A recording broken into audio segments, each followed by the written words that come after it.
Mauro, who is an Italian living in Bournemouth, so truly it's an international rally we're holding in Bournemouth. Mauro? Guys, can everyone just be quiet whilst the speakers are speaking? They've prepared their speeches for you guys. Just have a little bit of respect just to hear them out. It's only a few minutes. Hi there. Hello to everybody. I'm very much honored to speak to you. And أهلا وسهلا فلسطيني. أهلا وسهلا فلسطيني شهد. انتفاضة حتى الناس. And I hope to be of some help. I've been in Gaza. Sorry. I've been in Gaza several times because I've been working in Gaza. I spent, I can say, part of my life in Gaza Strip. And I've been in Gaza since now longer than 10 years. I've been in Gaza during the first and the second Intifada. The last time I was in Gaza was in 2007. I just want to start with that. In 2007, the United Nations issued a report that in 2020 life in Gaza Strip won't be possible. It was 2007, we're in 2021. When I was there, the first times I was there, you know, you can imagine a Western which has a safe life and in his parachuted, I would say, in Gaza Strip. Not only in Gaza Strip, in one of the places in Gaza Strip which was the most haunted, the most bombed by the Zionist occupation forces, the Khan Yunis, which was considered still the center of resistance in Palestine. I was working with a project of public health, so I was involved with farmers. I'm a vet, okay? So I was working with cows. I was working with farmers, the poor farmers on the strip. I still remember Gaza Strip in 2002. It was 1.5 million people. In Gaza Strip there were 6,000 settlers and Israeli soldiers. The Israeli soldiers, 6,000 people and the settlers would occupy the 40% of the land. 1.5 million of Palestinians will live in the 60% of what is already considered the highest density in the world, a population in the world. We had our first survey about the water wells. I want to continue what the lady before told about the water in Gaza. The water wells, we count down 80 water wells in Gaza Strip. The settlers and the military occupation forces, they sequestered 80% of the water wells.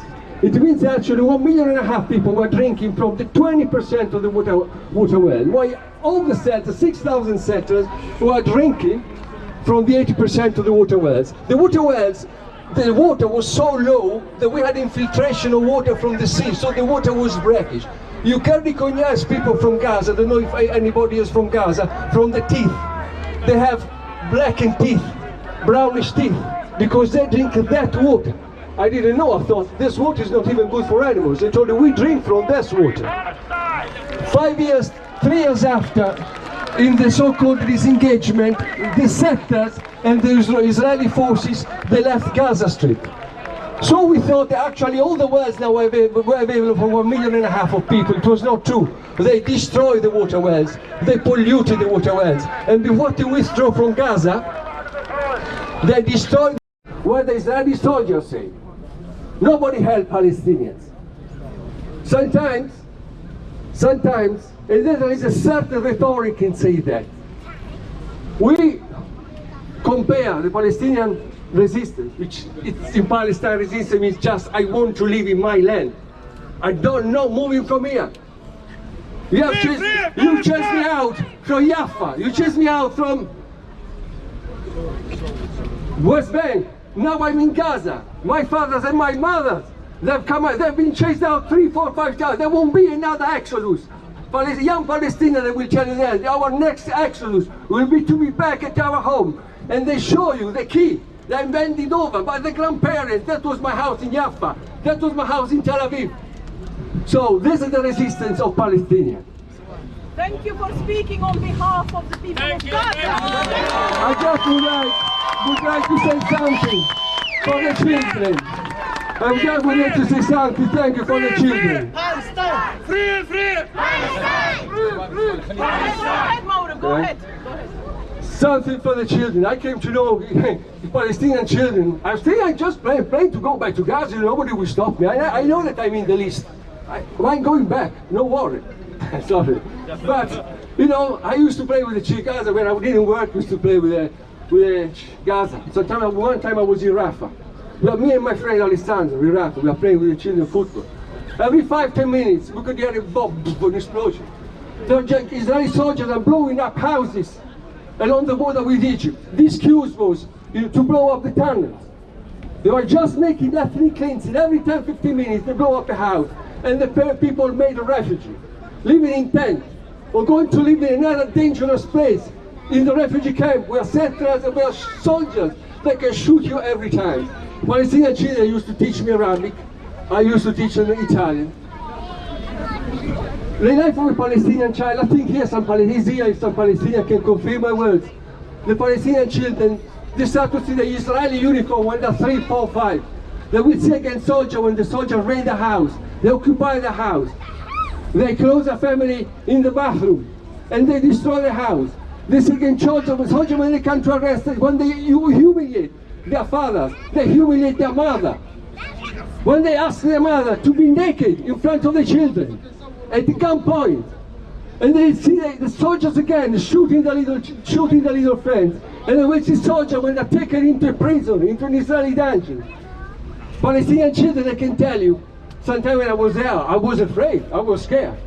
I can tell you if a bullet is coming from a machine gun, and the machine gun is a machine gun from the tank, if the machine gun is a machine gun stuck in the settlement, if the bullet comes from a rifle. Sometimes I can tell you the missiles. There's a short-range missile, there's a long-range missile. Those are the Palestinian children. When I was in Kanyunis, I was invited because I was the only expert. We were me and the French journalist from Le Monde to visit one of the Palestinians called the Children of Intifada. Yeah. Anyway, children from Intifada, poor children, maimed by the Israeli soldiers, most of them in a wheelchair. I already saw children coming from war area because in my life I've been in a war area. I saw the children coming from Guatemala massacres, where the Israelis supply weapons to the genocide regime of Guatemala. Because let me open a blanket. Israel, what does to the Palestinians as exported to repress the liberation struggle all over the world. The Israeli trainers, torturers, and death squad all over Latin America. I close the bracket and I go back to the children.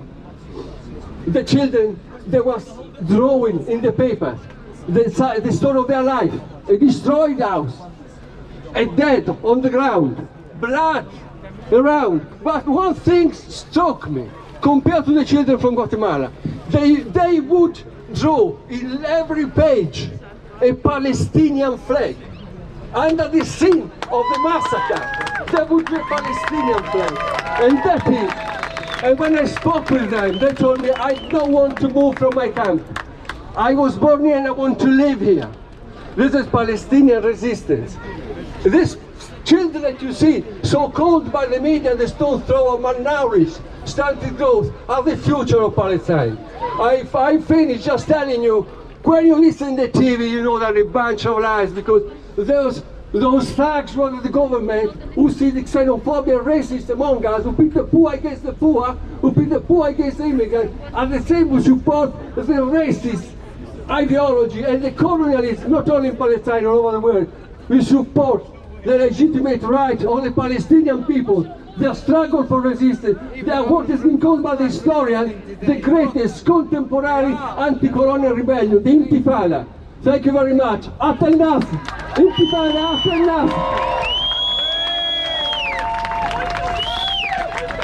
Thank you, Mauro. That was very moving and very inspiring that people like you can go out in Gaza and convey to us the horror that's actually happening out there, and the resistance happening.